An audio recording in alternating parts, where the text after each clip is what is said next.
Election day next week, there's a school referendum on the ballot for the Deer River School District. And here to share more is the superintendent of Deer River Schools, Pat Rendle. Superintendent Rendle, appreciate you taking the time to chat with us about this today. Now, can you walk us through the two referendum questions so we can kind of understand what each one is asking voters to approve and what would change if they do pass? Well, first of all, thanks for covering our district. I really appreciate it. We're doing what a couple of other districts are doing as well. We're doing a capital project levy, and we're also doing an operating referendum. And one of those, the capital project levy, is for capital projects, and that's like safety and security. Technology is probably one of the bigger costs that comes out of that levy.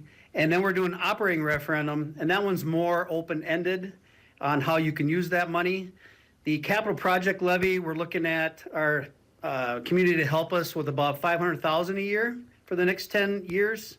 And the operating referendum, we're looking at about $300 per student. And between the two of them, if they both pass, that would give us about $750,000 to put towards operating our district and helping our district become healthy. And how has inflation and declining enrollment impacted what you're trying to do and accomplish for the Deer River School District? All the above. The first thing I would say is that our enrollment has gone down. We've gone down kind of the state average of about 3%, and Deer River is no different. Since about 2018-19 school year, we're down about 130 kids, and so that's about $1.2 million. And then the obviously the other pieces, just like in our personal lives, it's just the cost of doing business is just more expensive. And so inflation and rising operational costs and all those things are impacting our district, just like a lot of the districts in the state. Yeah, like you said, Superintendent Rendle, not the only school district facing these big next steps. What would your message be to the voters who maybe don't have school-age children in the Deer River area? Well, and I'm one of them because my local district has asked our community to do it, or as well as we're asking our community members to do it. I would just say that we're not asking for any frills. We're not asking to buy a lot of fancy technological devices. We're not asking for any of these things. We're just simply trying to keep what we have. And a yes to these two questions will help us do that.